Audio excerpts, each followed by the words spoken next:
I enjoyed parts of it. Talk nonsense. Mclaren. Welcome to my Indycar Toronto vlog. It was such an incredible weekend and I had to make a vlog out of it. So grab your drink and come and enjoy this video with me. We finally got here at the Honda Indy in Toronto. We got our photo vest. Tomorrow we're picking up our credentials and I can't wait for this weekend. It's gonna be so fun. Where do I start? I think Friday was the busiest day. There was the media bullpen where I got to ask Pato a question. I watched your win in Mid-Ohio. I was biting my nails, honestly, seeing you coming through the back markers. The blue flags, would you, if you were a race director, would you put blue flags in or would you leave it? I would. Obviously, I think the answer is a little bit biased because I'm the one in the car, but I've also been one of those back markers, and I've never been one to really annoy the leader unless you're fighting him for the championship. That's a different story. I think it's fine how the rule is now up to a certain amount of laps. Like I think 15 laps to go, they've got to move because you really do eliminate a chance for the other cars that are actually fighting for the race win to fight because I mean you saw I just got stuck, Palau got stuck and we were all just in a train basically. It was the first ever mini interview I did with a driver. For a first time, I don't think I could have asked for better drivers. It's Friday today. The first practice session is actually only at 3 p.m. We have 2 interviews planned, one with Marcus Armstrong at I think 11:30 and then Pato at 2 I believe. So that's gonna be really fun. Now we're gonna try to get into the paddock and see what we can see there. So now we're right next to the Mclaren cars. We can see Pato's car, I believe, over here. Rossi's there. Pato's won the first race with the hybrid engine. I'm sure they're ready for this weekend. So Marcus Armstrong's car just passed. I hope it's fast this weekend. I hope we give him a lot of good luck. So we went right in front of his garage, in front of all the fans. It was a bit weird at first to get stared at, but I got used to it. If we talk about fan engagement, because I think you were one of the drivers to do the most about fan engagement with your Screaming Males YouTube channel. I honestly think it's great for the fans. I really wanted to know what was the idea, why you started it with Clem and James. We started it for fun initially. I mean, what do we like to do in our free time? Talk nonsense. So we did that. Initially it was just James and I. We didn't really want to talk about racing all too much. We just sort of wanted to throw down and also chat with other drivers who are willing to do so. Over time it organically grew to include Clem. And Clem he's the man now. He's the main attraction. So I actually let them to go ahead and do their thing nowadays, but I'm sure when I'm back in the UK we'll link up again. Obviously, after leaving F2, you went the IndyCar way, he went the endurance route. Would you ever consider being teammates with him in endurance? At the moment I'm very happy here in IndyCar, so I think Clem's doing really well. He's a great driver and it was a shame to see him struggle in Formula 2. A lot of great drivers do struggle in Formula 2. Relative to other cars and championships, so to see him finally get back to his winning ways in endurance is long overdue. There's also Angela Cullen who comes, and I was just wondering how was it to work with her? Did she bring any tips and tricks from previous drivers? Yeah, Angela's been awesome. She's been an awesome addition to this team, and we started working together probably in January, February, so I've loved every minute of working with her. We train very hard. We prepare for our race weekends very intensely. And she's been staying with me in Indianapolis and Carmel, Indiana for the past couple of months now. So she's integrated herself heavily into the American culture, the IndyCar family. I can't speak for her, but it looks to me like she's enjoying herself here. I also asked other drivers this question. I watched the race in Mid-Ohio, and seeing the leaders fight for the win but have to navigate the back markers in the position of a race director. Would you put in place a rule to put blue flags in like in Formula 1, or would you leave it as is? Because of refueling, there are many variables. So, you know, when you're a lap down, you might only be a lap down by 1 or 2 cars, and if you can get back on the lead lap, then you have a chance of winning the race. That's just the reality of IndyCar. So I don't think there should be a command blue, so to speak, like Formula One. I mean, in Iowa last week, for example, we went a lap down on a short oval, and we had the chance to get back on the lead lap. And in that case, if we go on a different strategy, we could very well win it. So I think that the rules here mean that you need to be able to accept other things. Exactly. That was it. I hope you have a great race here in Toronto, and I hope you have a great end of the season. Thank you. Thank you. After that, thanks to Sarah from Great Click, we got to do a garage tour with the Junkos Hollinger racing team. We were sat at the same table at the media center, and she just asked us if we wanted to go, and of course we couldn't say no. And it was super interesting to learn about the cars, how every weekend they inspect them. Those all fit over certain body parts to make sure that we haven't messed around with the shape of them.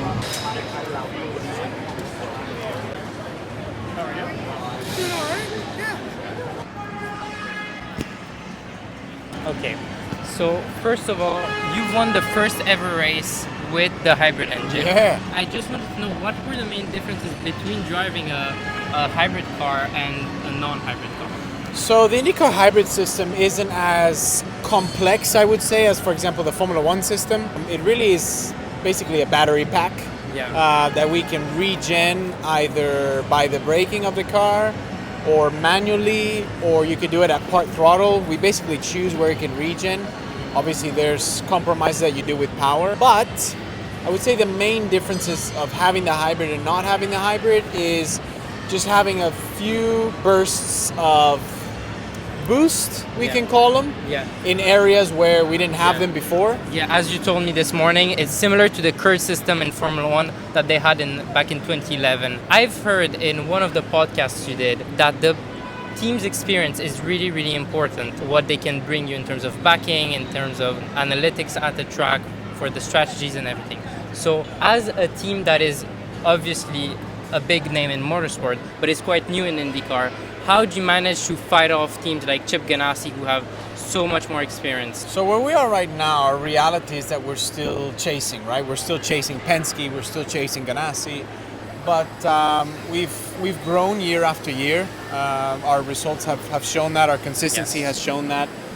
But in IndyCar, where it is open, it's very different to, for example, Formula One. In Formula One, you see a new front wing, a new rear wing, a new floor. In here, you see it all under wraps, which is the suspension. So in tracks like Toronto, actually, is where you see a lot of the developments that teams go through in the off-season in terms of ride and quality like that. This will be a big weekend for us, I would say, because the last street course that we had was Detroit.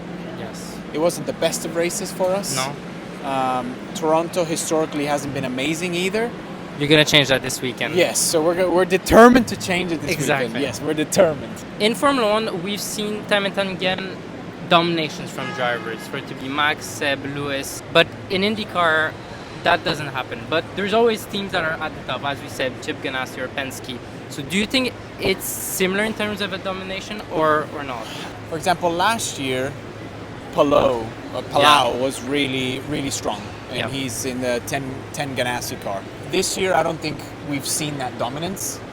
And I think what IndyCar is pretty special at year after year is maybe not quite last year, but this year, there's 6 races to go and there's 5 cars that can really have a very legit shot to win it.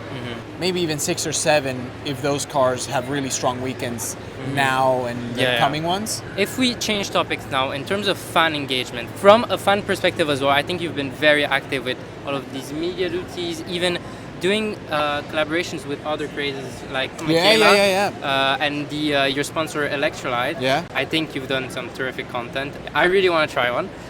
You need to try. My favorite flavor is strawberry kiwi. Okay, I'll keep that in mind when I get one. Do you enjoy doing it, or do you think it's just a part of the job? I enjoy parts of it, not all the time. I would say it is a bit more of a hassle to do all of that whenever maybe you're not having the best of weekends or maybe you've had a tough day.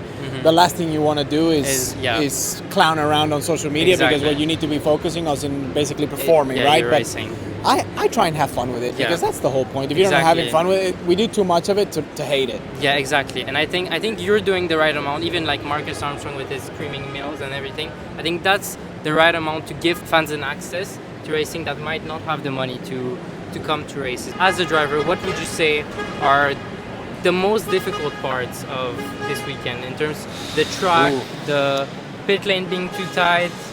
So the pit lane is, if it's not the tightest, it's one of the tightest that we go to, and it's curved. It's not just a straight pit lane. So there's cars that are at advantage, and there's cars that are really at a disadvantage. Yeah. Reliability-wise, it's a track that's going to test the quality and the reliability of a lot of things because of the roughness and the bumps. Yeah. But also physically, it's a tough, challenging track. It's got a lot of tight corners. You've obviously got concrete walls besides grass, so there's really no room for error. Yeah. I'm determined to make it a good weekend because I like coming to Toronto, but the good memories that I have are 6 years ago. Yeah. Well, yeah, it's time to change that. If I had to try one Mexican food, what would you recommend to me? Tacos al pastor. Tacos al pastor. Okay. Perfect. I'll keep that in mind. Thank you very much. Cheers, man. Je pense que je vais aussi juste transférer les... Okay, so we just got out of the media center. We're going on track for the first practice of Indycar. You can hear the cars. I'm not sure what series it is. We're going to the pit lane actually.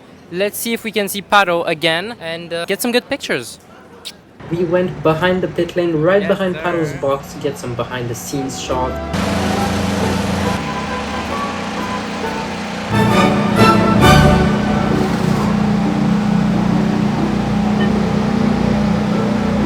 Then we went trackside, took pictures of the cars. They look beautiful in person, I have to say.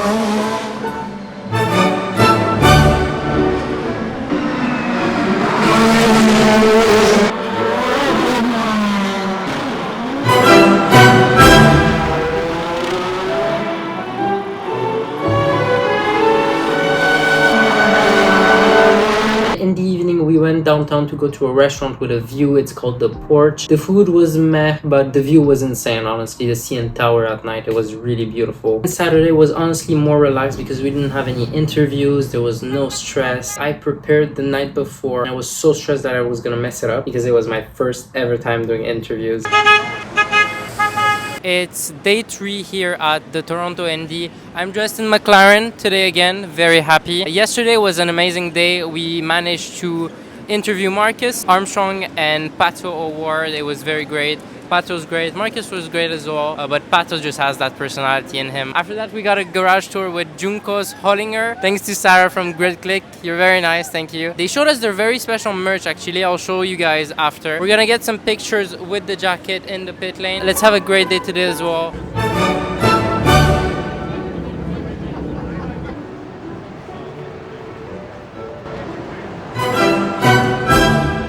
Now it's time for quali. Well, let's hope Theo Pourchère, who's replacing Alexander Rossi after his incident in FP1. Let's hope I get some pictures of him. I can't wait to see who gets pole. I got some pictures of Theo as well, but he was behind the pit wall. I can't see his face. They're okay, but I think I could have got a bit better. So right before quali, I made sure I was right behind his pit box. And who do I see coming out of nowhere? Mr. Zach Brown.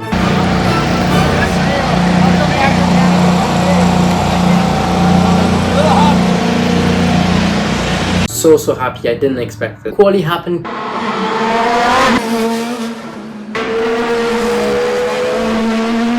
Colton Herta got pole, and I got amazing pictures of him celebrating. In the evening, we went to a restaurant called Tilbroni. I had no idea that it was kind of popular. And when we get sat down, 2 tables from us is an IndyCar driver. Look to my wife and I'm like, I know you. It's my first time that I've shared a restaurant with an IndyCar driver. I had the spinach ravioli, which was delicious. And for dessert, I got the torta al limone, it was called. And once again, so good. So it's the last day here at IndyCar. We're very sad, but we kept the best outfit for last. Thank you, Levi's, once again, and Mclaren.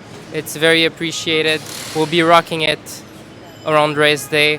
If you walk with me, we have to wait now because Mclaren is doing their thing. This way, you can have a look of the paddock around us. It's me from editing. The mic stopped working. I don't know why. I think the battery died. Anyways, what I was saying is that we were getting closer to the McLaren paddock, and that's where I interviewed Pato and that I was wishing him a good race, which if you saw the race, you know that didn't happen. If not, you'll see it in the vlog. We started by once again going and shooting the content with the McLaren jumpsuit.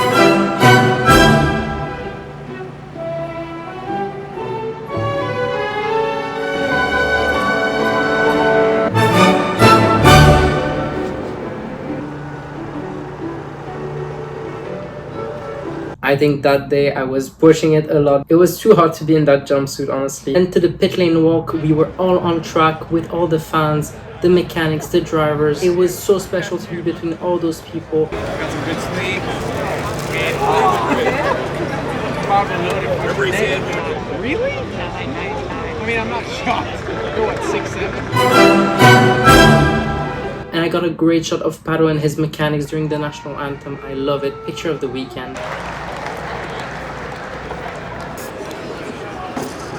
Then during the race, I went to the Princess Gate at turn like 2 or 1. But then I left, and I left at the wrong time because Pato crashed, others crashed, and I missed that moment. So I run back in my jumpsuit. I was sweating, you have no idea. People probably thought I was a lunatic there. Got some pictures of the cars crashed. I'm very happy they're all safe. Then for the celebration, I managed to get right behind Colton's partner, who was screaming around. She was so happy for him. It was very cute.